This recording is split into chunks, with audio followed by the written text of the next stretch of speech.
I want to develop a very simple linear line of thought about one point. Why in our economy charity is no longer just an idiosyncrasy of some good guys here and there, but the basic constituent of our economy.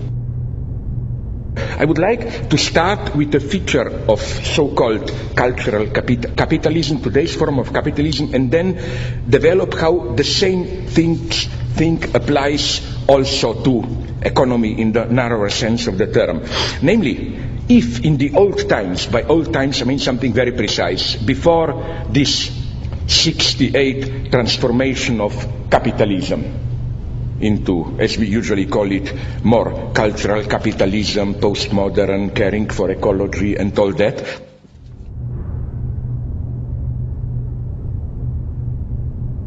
What changed? What changed is that if before this time there was a simple, more or less simple, opposition between here it's consummation, you buy, you speculate and so on, then on the top of it, it comes what you do for a society, like Soros. He's still the old type here, I claim. In the morning he grabs the money, if I simplify it. In the afternoon he gives half of the money back to charities and supporting things and so on. But I claim in today's capitalism more and more the tendency is to bring the two dimensions together in one and the same gesture. So that when you buy something, your anti-consumerist duty to do something for others, for environment and so on, is already included into it. If you think I'm exaggerating, you have them around the corner, walk into any Starbucks coffee. And you will see how they explicitly tell you, I quote their campaign, it's not just what you are buying, it's what you are buying into. And then they describe it to you. Listen, when you buy Starbucks, whether you realize it or not, you are buying into something bigger than a cup of coffee. You are buying into a coffee ethics. Through our Starbucks Shared Planet program, we purchase more fair trade coffee than any company in the world, ensuring that the farmers who grow the beans receive a fair price for their hard work. And we invest in and improve coffee growing practices and communities around the globe. It's a good coffee karma. And a little bit of the price of a cup of Starbucks coffee helps furnish the place with comfortable chairs and so on and so on. You see, this is what I call cultural capitalism at its purest. You don't just buy a coffee. You buy in the very consumerist act. You buy your redemption from being only a consumerist, you know. You do something for the environment, you do something to help starving children in Guatemala, you do something to restore the sense of community here, and so on and so on. This, and again, I could have go on, like the almost absurd example of this is so-called Tom's Shoes, an American company whose formula is 1 for 1. They claim for every pair of shoes you buy with them, they give a pair of shoes to some African nation and so on, so that you know, 1 for 1. One act of consumerism, but included in it, you pay for being redeemed of it, for doing something of environment and so on and so on. This generates almost a kind of a, how should I put it, semantic over-investment of burden, you know. It's not just buying a cup of coffee. It's at the same time you fulfill a whole series of ethical duties and so on and so on. And again, this logic, I think, is today almost universalized. Like, let's be frank, when you go to a store, probably you prefer buying organic apples. Why? Look deep into yourself. I don't think you really believe that those half-rotten apples, which cost double the good old genetically modified apples that we all like, that they are really any better. I claim we are cynics there, skeptics, but you know, it makes you feel warm that I'm doing something for our Mother Earth, I'm doing something for our planet, and so on and so on. You get all that. So my point is that this very interesting short circuit where the very, as it were, act of egotist consumption and so on already includes the price for its opposite. Based against all of this, I think that we should return to good old Oscar Wilde, who still provided the best formulation against this logic of charity, let me just quote a couple of lines from the beginning of his The Soul of Modern Man Under Socialism, where he points out that, a quote, "It is much more easy to have sympathy with suffering than it is to have sympathy with thought.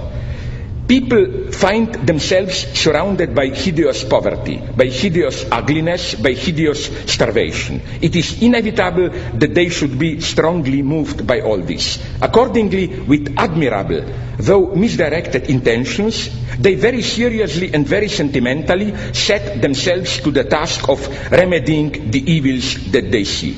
But their remedies do not cure the disease, they merely prolong it. Indeed, their remedies are part of the disease. They try to solve the problem of poverty, for instance, by keeping the poor alive, or in the case of a very advanced school, by amusing the poor. But this is not a solution. It is an aggravation of the difficulty. The proper aim is to try and reconstruct society on such a basis that poverty will be impossible, and the altruistic virtues have really prevented the carrying out of this aim.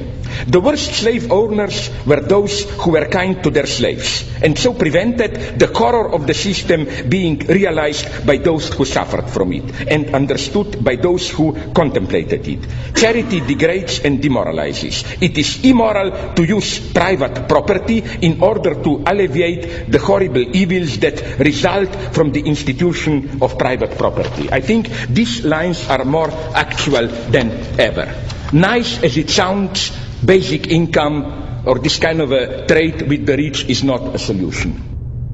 There is for me another, because of the whole series of problems, I see here another problem, again, which is, this is for me the last desperate attempt to make capitalism work for socialism. Let's not discard the evil. Let's make the evil itself work for the good. You remember, you are not old enough, I am, how we were crazy 30, 40 years ago, we were dreaming about socialism with a human face.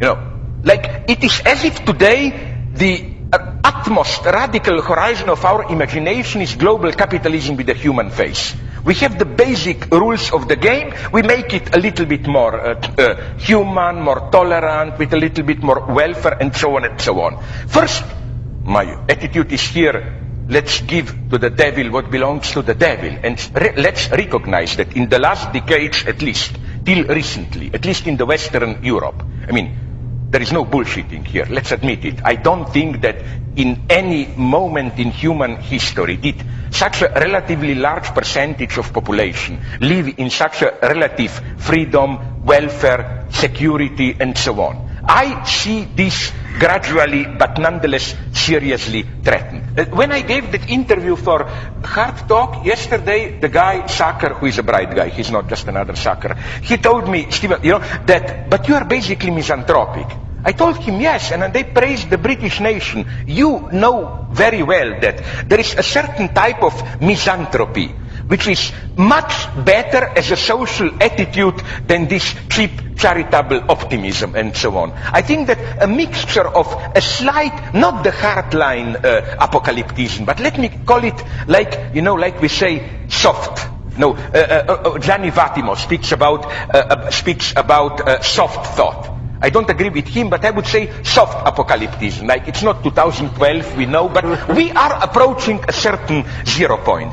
Things are, unfortunately, you may disagree, ecologically, socially, with new apartheids and so on. We are approaching a certain point, biogenetics and so on, where I'm not saying, of course, I'm not an idiot, that it will be returned to the old Leninist party. Absolutely not. Again, I'm unequivocal here. 20th century communist experience was a mega ethical, political, economic, and so on catastrophe. I'm just saying that if all the cherished values of liberalism, I love them, but the only way to save them is to do something more. You know what I'm saying? I'm not against charity, my God. In an abstract sense, of course, it's better than nothing. Just let's be aware that there is an element of hypocrisy there. That in a way, you know, like my argument, and I don't doubt people who met him told me that Soros is an honest guy. But there is a paradox how, he is repairing with the right hand what he ruined with the left hand, how should I put it, no? That's all I'm saying. For example, of course we should help the children. It's horrible to see a child whose life is ruined because of an operation which costs $20. But in the long term, as Oscar Wilde would have said, if you just operate the child, then they will live a little bit better, but in the same situation which produced them.